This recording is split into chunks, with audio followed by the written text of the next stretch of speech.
सर्वशक्तिमान परमेश्वरका वचनहरूको वाचन संग्रह। सम्पूर्ण ब्रह्माण्डको निम्ति परमेश्वरका वचनहरूका रहस्यहरूको अर्थ अनुवादहरू। अध्याय 6।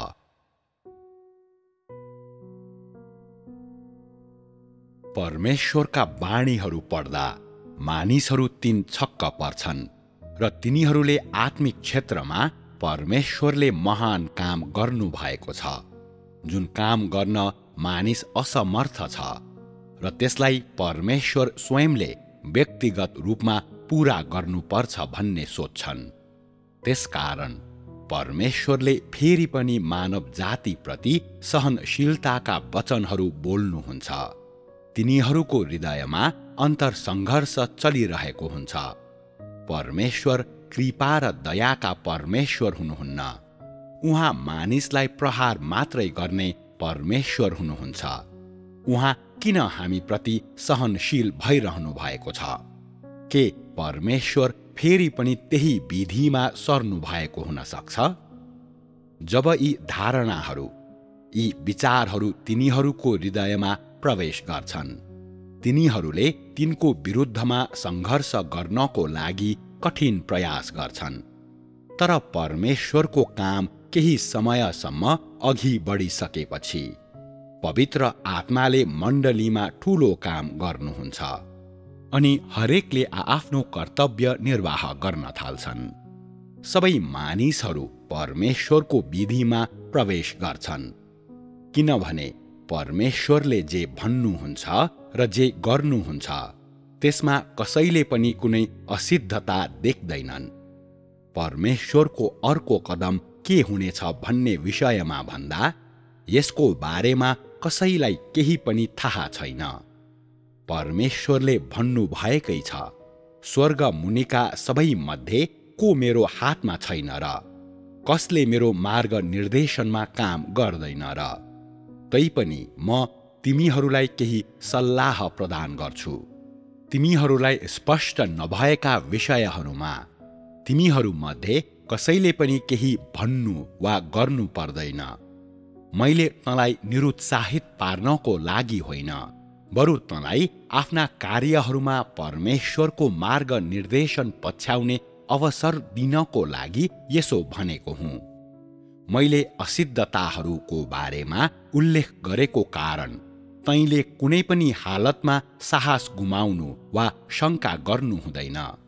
मेरो उद्देश्य भनेको मुख्य रूपमा तँलाई परमेश्वरका वचनहरूमा ध्यान दिनु भनी स्मरण गराउनु हो।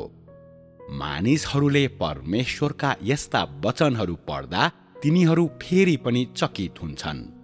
आत्माका कुराहरूप्रति सचेत बन, मेरो वचनमा ध्यान दे र मेरो आत्मा र मेरो अस्तित्वलाई, मेरो वचन र मेरो अस्तित्वलाई एउटा अविभाज्य सम्पूर्णताको रूपमा मान्न साँच्चै सक्षम बन, ताकि सबै मानिसहरूले मेरो उपस्थितिमा मलाई सन्तुष्ट पार्न सकुन्। हिजो तिनीहरूले चेतावनीका वचनहरू, परमेश्वरको सहनशीलता सम्बन्धी वचनहरू पढिरहेका थिए, तर आज परमेश्वरले अचानक आत्मिक विषयहरूका बारेमा कुरा गरिरहनु भएको छ। के भइरहेको छ? परमेश्वरले किन आफू बोल्ने तरिकालाई परिवर्तन गरिरहनुहुन्छ? किन यी सबैलाई अलग गर्न नसकिने सम्पूर्णताको रूपमा लिइन्छ? के परमेश्वरका वचनहरू व्यवहारिक नभएका हुन सक्छन्? परमेश्वरका वचनहरूलाई ध्यान दिएर पढ्दा के पत्ता लाग्छ भने जब परमेश्वरको देह र उहाँको आत्मा अलग हुन्छन्, देह देहगत गुणहरू सहितको भौतिक शरीर बन्छ, जसलाई मानिसहरूले जिउँदो लास भन्छन्। देहधारी शरीर आत्माबाट आउँछ। उहाँ पवित्र आत्माको मूर्त रूप देह बन्नुभएको वचन हुनुहुन्छ। अर्को शब्दमा भन्दा परमेश्वर स्वयं नै देहमा जिउनुहुन्छ। परमेश्वरका आत्मा उहाँको अस्तित्वबाट अलग हुनुको गम्भीरता त्यस्तो हुन्छ। परिणाम स्वरूप उहाँलाई मानव भनिए पनि उहाँ मानव जाति हुनुहुन्न। उहाँ मानव गुणहरू विहीन हुनुहुन्छ। उहाँ परमेश्वरले धारण गर्नुभएको प्राणित्व, परमेश्वरले स्वीकार गर्नुहुने प्राणित्व हुनुहुन्छ। परमेश्वरका वचनहरूमा परमेश्वरका आत्माको मूर्त रूप हुन्छ र परमेश्वरको वचन प्रत्यक्ष रूपमा देहमा प्रकट हुन्छ। अझ भन्ने हो भने यसले परमेश्वर देहमा जिउनुहुन्छ र उहाँ अझै व्यवहारिक परमेश्वर हुनुहुन्छ भन्ने देखाउँछ। र यसरी यसले परमेश्वरको अस्तित्वलाई प्रमाणित गर्छ र परमेश्वर प्रतिको मानिसको विद्रोहीपनको युगलाई समाप्त गर्छ।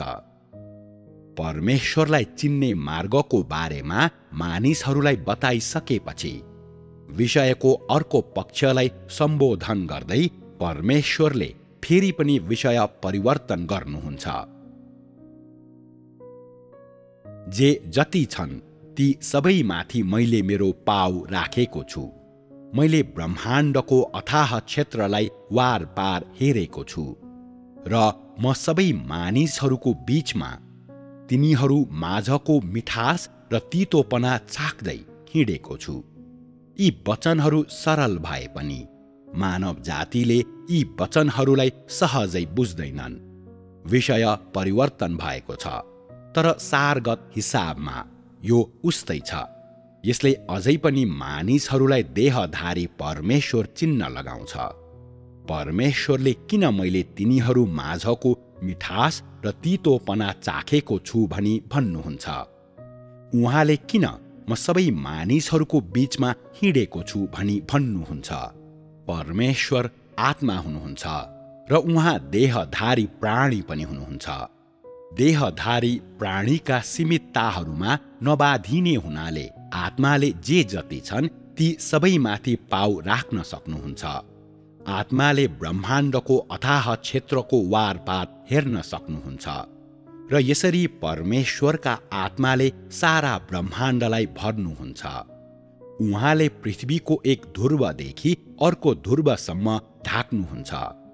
परमेश्वरको हातले व्यवस्थित नपारेको केही पनि छैन र परमेश्वरका पाइलाहरू भेट्टाउन नसकिने कुनै ठाउँ पनि छैन भन्ने उहाँले देखाउनुहुन्छ।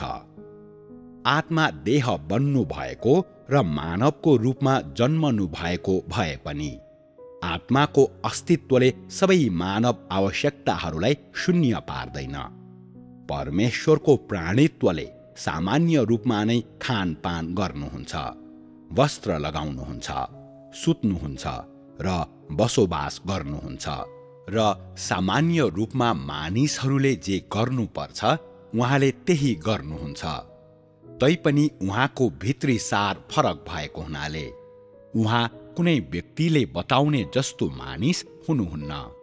उहाँले मानव जातिको बीचमा कष्ट भोग्नुहुने भए पनि उहाँले यो कष्टको कारण आत्मालाई त्याग्नुहुन्न।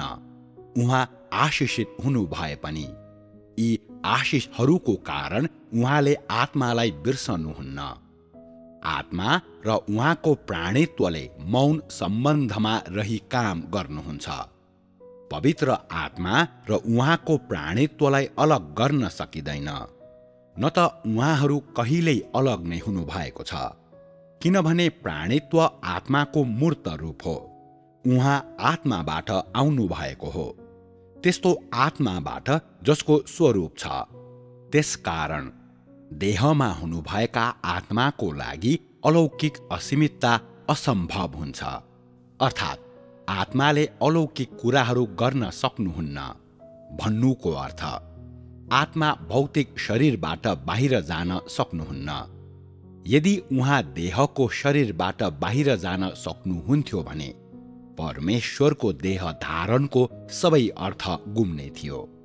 आत्मा भौतिक शरीरमा पूर्ण रूपमा प्रकट हुनु भएपछि मात्रै मानिसले व्यावहारिक परमेश्वर स्वयंलाई चिन्न सक्छ र त्यसपछि मात्रै परमेश्वरको इच्छा हासिल हुनेछ। देहको शरीर र आत्मालाई अलग अलग रूपमा परिचित गरिसकेपछि मात्रै परमेश्वरले मानिसको अन्धोपन र अवज्ञा औल्याउनुहुन्छ। तापनि मानिसले मलाई कहिल्यै पनि साँचो रूपले चिनेको छैन। मैले यात्राहरू गरेको बेला त्यसले ममा कहिल्यै पनि ध्यान दिएको छैन। एकतर्फ परमेश्वरले मानिसहरूले देख्ने गरी कुनै अलौकिक काम नगरिकन आफूलाई देहको शरीरमा गोप्य रूपमा लुकाउनुहुन्छ भनेर भनिरहनु भएको छ। अर्कोतर्फ मानिसले उहाँलाई चिन्दैन भनी उहाँले गुनासो गर्नुहुन्छ। यसमा कुनै विरोधाभास छैन। वास्तवमा विस्तृत दृष्टिकोणबाट हेर्दा परमेश्वरले यी दुई पक्षबाट आफ्ना उद्देश्यहरू पूरा गर्नुहुन्छ भनेर देख्नु कठिन छैन। यदि परमेश्वरले अलौकिक चिन्ह र अचम्मका कामहरू देखाउनु भयो भने उहाँले ठूलो काम गर्नु आवश्यक हुने थिएन। उहाँको आफ्नै मुखले उहाँले मानिसहरूलाई सरापेर मार्नुहुने थियो र तिनीहरू तुरुन्तै मर्ने थिए। यसरी सबै मानिसहरू विश्वस्त हुने थिए। तर यसले देह बन्नुको पछाडि रहेको परमेश्वरको उद्देश्य हासिल गर्दैन। यदि परमेश्वरले साँच्चै त्यसरी काम गर्नुभयो भने मानिसहरूले उहाँको अस्तित्वमा कहिल्यै पनि सचेत रूपमा विश्वास गर्न सक्ने थिएनन्। तिनीहरूले साँचो रूपमा विश्वास गर्न सक्ने थिएनन्। यसको साथै दियाबलसलाई परमेश्वर हो भनी झुक्किने थिए। अझै महत्त्वपूर्ण कुरा, मानिसहरूले परमेश्वरको स्वभावलाई कहिल्यै जान्न सक्ने थिएनन्। अनि के परमेश्वर देहमा हुनुको महत्त्वको एउटा पक्ष यही होइन र? यदि मानिसहरू परमेश्वरलाई चिन्न असमर्थ थिए भने त्यो अस्पष्ट परमेश्वर, त्यो अलौकिक परमेश्वरले मानिसहरूको बीचमा सधैँ अधिकार जमाउने थियो। अनि यसमा के मानिसहरू आफ्नै धारणाहरूको नियन्त्रणमा हुने थिएनन् र? यसलाई अझै सरल रूपमा भन्दा के तिनीहरूमाथि अधिकार जमाउने शैतान दियाबलस हुने थिएन र? मैले शक्ति फिर्ता लिएको छु भनेर म किन भन्छु त? म किन देह धारणको महत्त्व धेरै छ भनेर भन्छु त? परमेश्वर देह बन्नु भएकै क्षण उहाँले आफ्नो शक्ति फिर्ता लिनुहुने क्षण हो र काम गर्नको लागि उहाँको ईश्वरीयता प्रत्यक्ष रूपमा प्रकट हुने समय पनि यही हो। सबै मानिसहरूले क्रमिक रूपमा व्यावहारिक परमेश्वरलाई चिन्न पुग्छन्। त्यसरी तिनीहरूको हृदयमा भएको शैतानको स्थानलाई पूर्ण रूपमा हटाएर तिनीहरूको हृदयमा परमेश्वरलाई अझै गहन स्थान दिन्छन्। विगतमा मानिसहरूले तिनीहरूको मनको शैतानको स्वरूपमा रहेको परमेश्वरलाई अदृश्य र अस्पृश्य परमेश्वरको रूपमा हेर्थे। यो परमेश्वर अस्तित्वमा भएको मात्र होइन, तर यसले त सबै किसिमका चिन्ह र अचम्मका कामहरू गर्न र भूतहरू लागेका मानिसहरूको कुरूप अनुहार प्रकट गर्ने जस्ता विभिन्न रहस्यहरू प्रकट गर्न सक्छ भन्ने पनि तिनीहरूले विश्वास गर्थे। यसले मानिसहरूको मनको परमेश्वर परमेश्वरको स्वरूप होइन, बरु परमेश्वर बाहेक अरू कुनै कुराको स्वरूप हो भन्ने कुरालाई पर्याप्त रूपमा प्रमाणित गर्छ। मानिसहरूको हृदयको 0.1% भाग ओगट्न चाहन्छु भनेर परमेश्वरले भन्नु भएको छ। उहाँले मानिसलाई दिनुभएको सबैभन्दा उच्च मापदण्ड यही हो। सतही अर्थ बाहेक यी वचनहरूको व्यवहारिक पक्ष पनि छ। यसलाई यसरी व्याख्या नगरिएको भए मानिसहरूले परमेश्वरले तिनीहरूलाई दिनुभएको मापदण्ड अत्यन्तै न्यून छ भनेर विचार गर्ने थिए। मानौँ परमेश्वरले मानिसलाई अत्यन्तै थोरै मात्रामा मात्रै बुझ्नुहुन्छ। के मानिसको मानसिकता यही होइन र? उपर्युक्त तथ्य र तल दिइएको पत्रुसको उदाहरणलाई जोडेर हेर्दा के पत्ता लाग्नेछ भने पत्रुसले साँच्चै नै परमेश्वरलाई अरूले भन्दा राम्ररी चिनेका थिए, किनभने तिनले अस्पष्ट परमेश्वरलाई त्यागेर व्यावहारिक परमेश्वरको ज्ञानको खोजी गरेका थिए। उनका बुबा आमा परमेश्वरलाई विरोध गर्ने भूतहरू थिए भनेर किन विशेष रूपमा उल्लेख गरिएको छ? पत्रुसले आफ्नो हृदयमा परमेश्वरको खोजी गरिरहेका थिएनन् भन्ने कुरालाई यसले प्रमाणित गर्छ। तिनका आमा बाबु अस्पष्ट परमेश्वरको प्रतिनिधित्व गर्नेहरू थिए। परमेश्वरले तिनीहरूलाई उल्लेख गर्नुको आशय यही हो। धेरै जसो मानिसहरूले यस तथ्यलाई त्यति ध्यान दिँदैनन्, बरु तिनीहरूले पत्रुसका प्रार्थनाहरूमा ध्यान केन्द्रित गर्छन्। कतिपय मानिसहरूमा त पत्रुसका प्रार्थनाहरू सधैँ तिनीहरूकै ओठमा, अटुट रूपमा तिनीहरूकै मन मस्तिष्कमा हुन्छन्। तैपनि तिनीहरूले अस्पष्ट परमेश्वरलाई पत्रुसको ज्ञानसँग कहिल्यै तुलना गर्दैनन्। किन पत्रुसले आफ्ना आमा बाबुको विरुद्धमा गएर परमेश्वरको ज्ञानको खोजी गरे त? किन पत्रुसले असफल भएकाहरूका पाठहरूबाट आफूलाई उत्साहित गरे त? उनले किन युगौं युगदेखि परमेश्वरलाई प्रेम गर्ने सबैको विश्वास र प्रेमलाई स्वीकार गरे त? सबै सकारात्मक कुराहरू परमेश्वरबाट आउँछन् र शैतानको प्रक्रियाबाट नगई सिधै उहाँबाट जारी हुन्छन् भन्ने कुरा पत्रुसले जान्न पुगे। यसले के देखाउँछ भने उनले चिनेका परमेश्वर व्यावहारिक परमेश्वर हुनुहुन्थ्यो, अलौकिक परमेश्वर होइन। युगौं युगदेखि परमेश्वरलाई प्रेम गर्ने सबैको विश्वास र प्रेमलाई आत्मसात गर्ने कार्यमा पत्रुसले ध्यान केन्द्रित गरेका थिए भनेर किन भनिन्छ त? यसबाट के देख्न सकिन्छ भने युगौं युगका मानिसहरूको असफलताको मुख्य कारण भनेको तिनीहरूसँग विश्वास र प्रेम मात्रै हुनु, तर तिनीहरूले व्यावहारिक परमेश्वरलाई चिन्न नसक्नु थियो। परिणामस्वरूप तिनीहरूको विश्वास अस्पष्ट नै रहिरह्यो। अय्युबले परमेश्वरलाई चिनेका थिए भनेर उल्लेख नगरिकन किन परमेश्वरले तिनको विश्वासको बारेमा धेरै पटक उल्लेख गर्नुहुन्छ र अय्युब पत्रुस बराबर थिएनन् भनेर परमेश्वरले किन भन्नुहुन्छ? मेरो कानको सुनाइद्वारा मैले तपाईको बारेमा सुनेको छु, तर अब मेरा आँखाले तपाईलाई देख्छ भन्ने अय्युबका वचनहरूले तिनीसँग विश्वास मात्रै थियो तर कुनै ज्ञान थिएन भन्ने कुरालाई देखाउँछन्। पत्रुसका बाबु आमाको विरोधाभासले गर्दा उसले मेरो दया र कृपाको बारेमा अझ ठूलो ज्ञान प्राप्त गरे भन्ने वचनहरूले धेरै जसो मानिसहरूमा धेरै प्रश्नहरू उब्जाउँछन्। किन परमेश्वरलाई चिन्नको लागि पत्रुसलाई विरोधाभासको आवश्यकता पर्यो त? किन तिनी परमेश्वरलाई प्रत्यक्ष रूपमा चिन्न असमर्थ थिए त? किन तिनले परमेश्वरको कृपा र दयालाई मात्रै चिनेका थिए र परमेश्वरले अरू कुनै कुराको बारेमा बताउनु भएन?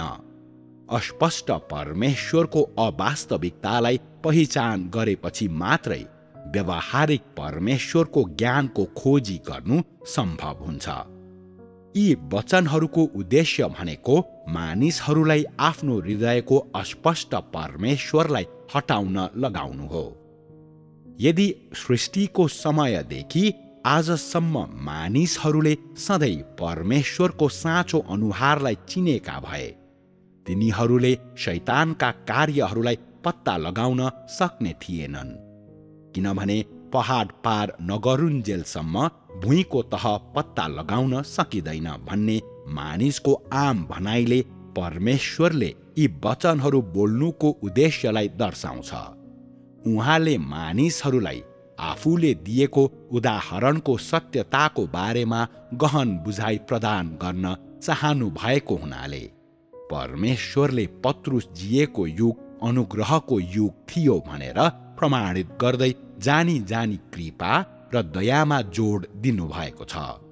अर्को दृष्टिकोणबाट हेर्दा यसले दियाबलसको घृणित अनुहारलाई अझै बढी प्रकट गर्छ, जसले मानिसलाई हानि गर्ने र भ्रष्ट तुल्याउने बाहेक केही पनि गर्दैन र यसरी परमेश्वरको कृपा र दया अझै स्पष्ट देखिन्छन्। परमेश्वरसँग कृपा र करुणा मात्रै छैन, प्रताप र क्रोध पनि छ। र शान्तिमा जिउने मानिसहरू परमेश्वरका आशिषहरूमा जिउँछन् नै भन्ने छैन भनेर मानिसहरूलाई थप सङ्केत गर्दै परमेश्वरले पत्रुसका परीक्षाहरूको तथ्यहरूको रूपरेखा पनि प्रस्तुत गर्नुहुन्छ र तिनीहरूको वास्तविक परिस्थितिहरूको बारेमा पनि व्याख्या गर्नुहुन्छ। पत्रुसका परीक्षाहरूपछि तिनले पाएका अनुभवहरूको बारेमा मानिसहरूलाई बताउनु भनेको अय्युबका यी वचनहरूको सत्यताको अझै ठूलो प्रमाण हो। के हामीले परमेश्वरको हातबाट असल कुरा चाहिँ ग्रहण गर्ने र दुष्टता चाहिँ ग्रहण नगर्ने? यसरी परमेश्वर सम्बन्धी पत्रुसको ज्ञानले वास्तवमा नै अभूतपूर्व क्षेत्रहरू अर्थात् विगत युगका मानिसहरूले कहिल्यै हासिल नगरेका क्षेत्रहरू प्राप्त गरेको थियो। जुन युगहरूभरि परमेश्वरलाई प्रेम गर्ने सबैको विश्वास र प्रेमलाई तिनले आत्मसात गरेको र विगतमा असफल भएका मानिसहरूका पाठहरूलाई प्रयोग गरी आफैलाई प्रोत्साहन गरेको कार्यको परिणाम पनि थियो भन्ने कुरालाई यसमा प्रदर्शन गरिएको छ। यही कारणले गर्दा परमेश्वरको साँचो ज्ञान प्राप्त गर्ने सबैलाई फल भनेर भनिन्छ र त्यसमा पत्रुस पनि समावेश छन्। पत्रुसले परमेश्वरलाई गरेका प्रार्थनाहरूले परीक्षाको अवधिमा तिनीसँग परमेश्वरको बारेमा साँचो ज्ञान थियो भन्ने कुरालाई देखाउँछ। तैपनि हलुवामा बालुवा के थियो भने तिनले परमेश्वरको इच्छालाई पूर्ण रूपमा बुझ्न सकेका थिएनन्। त्यही कारणले गर्दा उहाँ सम्बन्धी पत्रुसको ज्ञानको आधारमा परमेश्वरले मानव हृदयको 0.1% ओगट्ने भनी भन्नुभयो। परमेश्वरलाई उत्कृष्ट रूपमा चिनेका मानिस अर्थात् पत्रुसले समेत परमेश्वरको इच्छालाई सही रूपमा बुझ्न सकेका थिएनन् भन्ने कुराले मानिसमा परमेश्वरलाई चिन्ने क्षमता छैन, किनभने तिनीहरूलाई शैतानले भ्रष्ट तुल्याएको छ भन्ने देखाउँछ। यसले सबै मानिसहरूलाई मानिसको सार जान्ने अवसर दिन्छ।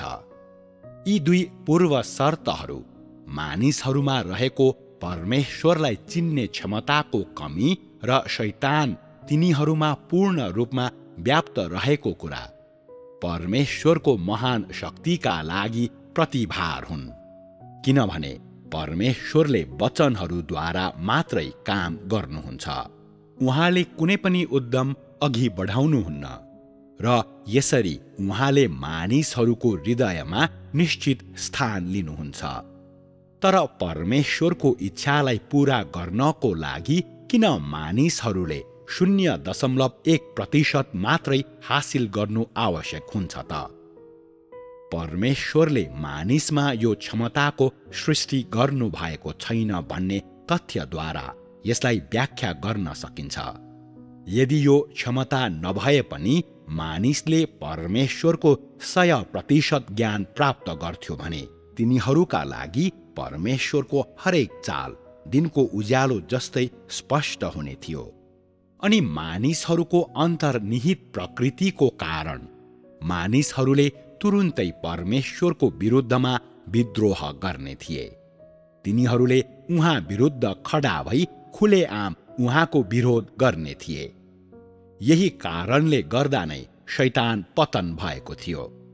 त्यसकारण परमेश्वरले मानिसहरूलाई कहिल्यै पनि कम ठान्नुहुन्न, किनभने यही कारणले गर्दा नै उहाँले तिनीहरूको पूर्ण चिरफार गरिसक्नु भएको छ र तिनीहरूको बारेमा सबै कुरा स्पष्ट रूपले जान्नुहुन्छ, यहाँसम्म कि उहाँले तिनीहरूको शरीरमा कति पानी छ भन्ने समेत सही रूपमा जान्नुहुन्छ। त्यसो भए उहाँको लागि मानव जातिको प्रकृति झन् कति स्पष्ट होला त? परमेश्वरले कहिल्यै पनि गल्तीहरू गर्नुहुन्न र उहाँले आफ्ना वाणीका वचनहरू सबैभन्दा बढी सटिकताको साथ छनौट गर्नुहुन्छ। यसकारण पत्रुसले परमेश्वरको इच्छाको बारेमा सही रूपमा नजान्नु र तिनीसँग परमेश्वरको बारेमा सबैभन्दा धेरै ज्ञान हुनुको बीचमा कुनै विरोधाभास छैन। यसको साथै यी दुई कुरा पूर्ण रूपमा असम्बन्धित छन्। मानिसहरूको ध्यान पत्रुसतिर खिच्नको लागि उहाँले तिनलाई उदाहरणको रूपमा प्रस्तुत गर्नुभएको होइन। किन अय्युब जस्तो व्यक्तिले परमेश्वरलाई चिन्न सकेनन् तर पत्रुसले चिन्न सके त? परमेश्वरले किन मानिस यो प्राप्त गर्न सक्षम छ भनेर भन्नुभयो? तैपनि यो उहाँको महान शक्तिले गर्दा नै हो भनेर भन्नुभयो त? के मानिसहरू साँच्चै नै प्राकृतिक रूपमा नै असल छन् त? यो कुरा जान्नु मानिसहरूको लागि सहज छैन। यदि मैले यसको बारेमा नबताएको भए कसैले पनि यसको भित्री महत्त्वलाई पत्ता लगाउने थिएन। यी वचनहरूको उद्देश्य मानिसहरूलाई अन्तर्ज्ञान दिनु हो, ताकि तिनीहरूसँग परमेश्वरसँग सहकार्य गर्ने विश्वास होस्। त्यसपछि मात्रै परमेश्वरले मानिसको सहकार्यमा काम गर्न सक्नुहुन्छ। आत्मिक क्षेत्रको वास्तविक अवस्था यस्तै छ र यो कुरा मानिसको लागि पूर्ण रूपमा अथाह छ। मानिसहरूको हृदयमा रहेको शैतानको स्थानलाई हटाएर त्यो स्थान परमेश्वरलाई दिनु, शैतानको अतिक्रमणलाई पर धकेल्नुको अर्थ यही हो। त्यसरी मात्रै ख्रीष्ट पृथ्वीमा ओर्लनु भएको छ भनेर भन्न सकिन्छ। त्यसरी मात्रै पृथ्वीका राज्यहरू ख्रीष्टको राज्य बनेका छन् भनेर भन्न सकिन्छ। यस बिन्दुमा पत्रुस हजारौं वर्षसम्म एक नमुना र उदाहरणीय व्यक्तित्व थिए भनेर उल्लेख गर्नुको उद्देश्य तिनी नमुना र उदाहरणीय व्यक्तित्व थिए भनेर बताउनु मात्र होइन। यी वचनहरू त आत्मिक क्षेत्रमा लडिने लडाईँको प्रतिबिम्ब हुन्। शैतानले यो सबै समय मानिसलाई निल्ने र त्यसरी परमेश्वरलाई संसार नष्ट गर्न र उहाँका साक्षीहरू गुमाउन लगाउने व्यर्थको आशा लिएर काम गर्दै आएको छ। तैपनि परमेश्वरले भन्नुभएको छ, म सुरुमा नमुना निर्माण गर्नेछु, ताकि मैले मानव हृदयमा सबैभन्दा सानो स्थान लिन सकूँ। यो चरणमा मानव जातिले मलाई न त प्रसन्न तुल्याउँछ न त मलाई पूर्ण रूपमा चिन्छ। तैपनि मेरो महान शक्तिको कारण मानव पूर्ण रूपमा ममा समर्पित हुन र मेरो विरुद्धमा विद्रोह गर्न छोड्नेछ र म शैतानलाई जित्नको लागि यसलाई एउटा उदाहरणको रूपमा प्रयोग गर्नेछु। भन्नुको अर्थ म मानव हृदयमा मैले ओगट्ने 0.1% भागलाई मानव जातिमाथि शैतानले चलाइरहेको सबै शक्तिहरूलाई दमन गर्नको लागि प्रयोग गर्नेछु। त्यसकारण परमेश्वरले पत्रुसलाई एउटा उदाहरणको रूपमा उल्लेख गर्नुहुन्छ, ताकि तिनले सबै मानव जातिले अनुकरण गर्ने र अभ्यास गर्ने खाकाको रूपमा काम गर्न सकुन्। प्रारम्भिक अनुच्छेदसँग जोड्दा यसले आत्मिक क्षेत्रको अवस्थाको बारेमा परमेश्वरले के भन्नुभएको छ त्यसको सत्यतालाई प्रदर्शन गर्छ। आज विगतको जस्तो छैन। म सृष्टिको समयदेखि अहिलेसम्म कहिल्यै नदेखिएका कार्यहरू गर्नेछु। युगौंसम्म कहिल्यै नसुनिएका वचनहरू बोल्नेछु, किनकि सबै मानिसहरूले मलाई देहमा चिनुन् भनी म भन्छु। यसबाट के कुरा स्पष्ट हुन्छ भने परमेश्वरले आज आफ्ना वचनहरूमा काम गर्न थाल्नु भएको छ। मानिसहरूले बाहिरी रूपमा के भइरहेको छ त्यो मात्रै देख्न सक्छन्। तिनीहरूले आत्मिक रूपमा वास्तवमा के भइरहेको छ भनेर देख्न सक्दैनन्। त्यसकारण परमेश्वर भन्नुहुन्छ, यी मेरा व्यवस्थापनका कदमहरू हुन्। तर मानिसलाई अलिकति पनि आभास छैन। मैले स्पष्ट रूपमा बोलेको छु, तापनि मानिसहरू अबुझ नै रहन्छन्। तिनीहरूलाई बुझाउन गाह्रो छ। के यो मानिसको तुच्छता होइन र?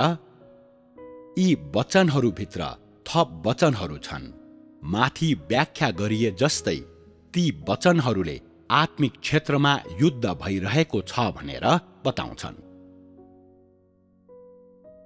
पत्रुसको कथाको छोटकरी व्याख्यापछि पनि परमेश्वरको इच्छा पूर्ण रूपमा हासिल भएको छैन। त्यसकारण परमेश्वरले पत्रुसको विषयमा मानिसको लागि निम्न मापदण्ड तोक्नुहुन्छ। यो ब्रह्माण्ड र आकाश मण्डलभरि, पृथ्वीमाथि र आकाशमा भएका हरेक थोकको बीचमा, पृथ्वीमाथि र आकाशमा भएका सबै कुराहरूले मेरो कामको अन्तिम चरणको निम्ति भरमग्दुर कोसिस गर्छन्। के साँच्चै तिमीहरू शैतानको सेनाद्वारा दिइएको आदेशलाई पालन गर्ने दर्शक बन्ने इच्छा गर्दैनौ? पत्रुसको ज्ञानको बारेमा पढिसकेपछि मानिसहरूले गहन अन्तर्दृष्टि पाउँछन् र अझै प्रभावकारी बन्नको लागि परमेश्वरले मानिसहरूलाई तिनीहरूको छाडापन, असंयमता र परमेश्वर सम्बन्धी ज्ञानको कमीका परिणामहरू देखाउनुहुन्छ। यसको साथै उहाँले फेरि पनि र अझै बढी सटीकताको साथ मानव जातिलाई आत्मिक क्षेत्रको युद्धमा वास्तवमा के भइरहेको छ त्यस बारेमा बताउनुहुन्छ। यसरी मात्रै मानिसहरू शैतानद्वारा लगिने कार्यको विरुद्धमा अझै बढी सतर्क हुन्छन्। यसको साथै यदि मानिसहरू यस पटक असफल भए भने परमेश्वरले तिनीहरूलाई यस पटक जस्तै मुक्ति दिनुहुने छैन भन्ने कुरालाई पनि यसले स्पष्ट पार्छ। समग्रमा यी चेतावनीहरूले परमेश्वरका वचनहरूले मानव जातिलाई पार्ने प्रभावलाई अझै गहन बनाउँछन्। तिनले मानिसहरूलाई परमेश्वरको कृपालाई अझै बढी मूल्यवान मान्ने र परमेश्वरका चेतावनी वचनहरूलाई कदर गर्ने तुल्याउँछन्, ताकि मानव जातिलाई मुक्ति दिने परमेश्वरको उद्देश्य साँचो रूपमा हासिल हुन सकोस्।